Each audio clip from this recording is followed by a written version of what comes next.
Hey everyone, welcome back. If you've been following my journey, you know I'm focused on optimizing metabolic health, learning how food impacts my blood sugar, my energy, my gut health, and my overall wellness. But this week I did something a little bit different.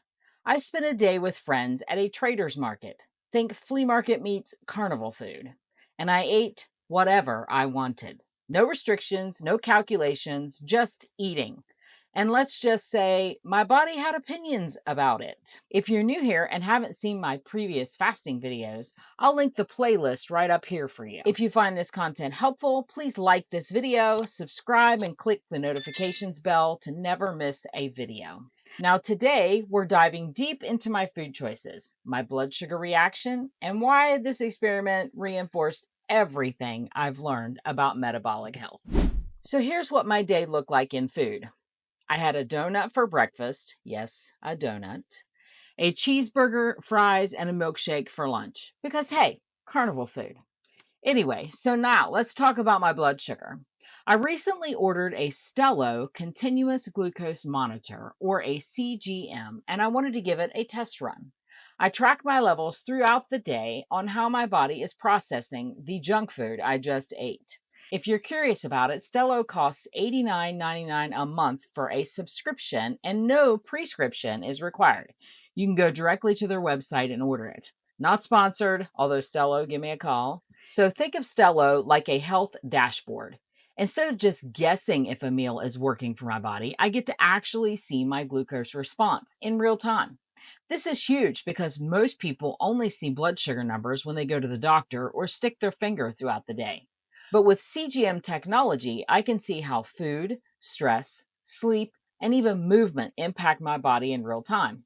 It can be very helpful when trying to maintain my glucose and insulin levels. So, as you can see, my body definitely had some reactions to the junk food. So, why did this processed food hit so hard? Let's think about it and break it down into a few key points. Number one, as you can see, my blood sugar spiked and then crashed. This is what happens when highly refined carbs like donuts, fries, and milkshakes are quickly absorbed, causing spikes in my blood sugar. Then comes the crash. Yes, the crash. Hello, grogginess and mood swings. It's basically like riding a roller coaster,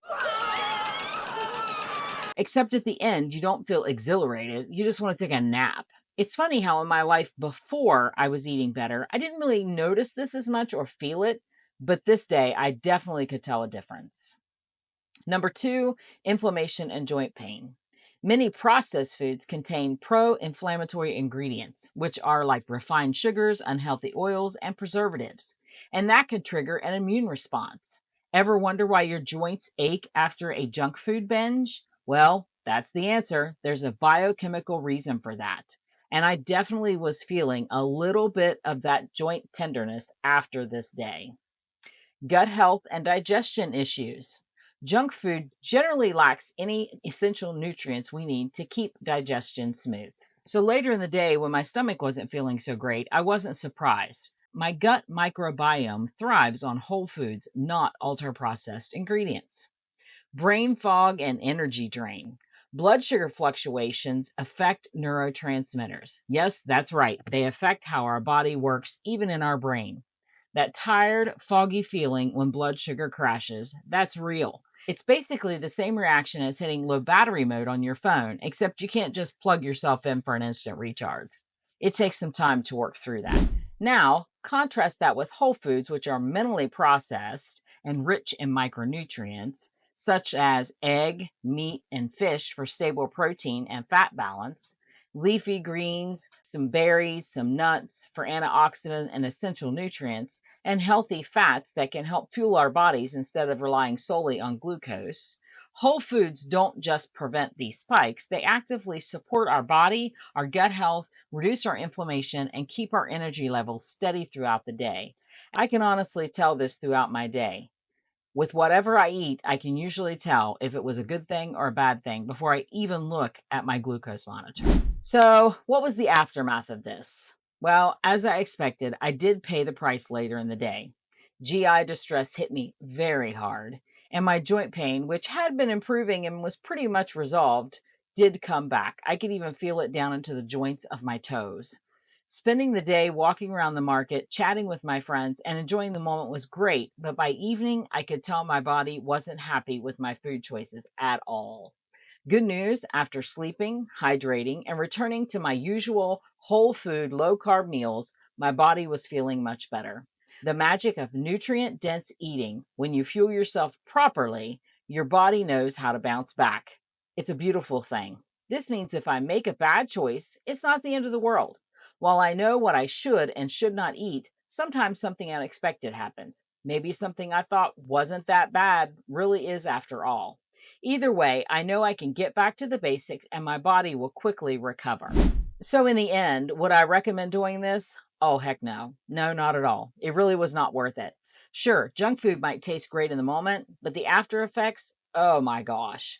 Blood sugar roller coasters, inflammation, exhaustion, GI upset. Basically, it's the plot of every bad sequel. Looks exciting, ends in regret. The experiment reminded me why I have chosen to eat whole foods in the first place. If you've ever wondered how processed food impacts blood sugar and health, I hope this gave you some insight. And if you're curious about my fasting experience and metabolic journey, check out my playlists. I would love to have you join my channel. Have you ever done an experiment like this? Monitored your blood sugar while you ate things that you knew were not part of a proper human diet? How did your body react? Drop a comment below. I'd love to hear your experience. Some people manage these things better than others. It's pretty obvious that my body, well, let's just say my body, I probably shouldn't do experiments like this anymore. I thank you for stopping by. If this kind of content resonates with you, I would love for you to give this video a like, subscribe to my channel, and ring that notifications bell so you don't miss a video. Thank you again, and I'll see you in the next video.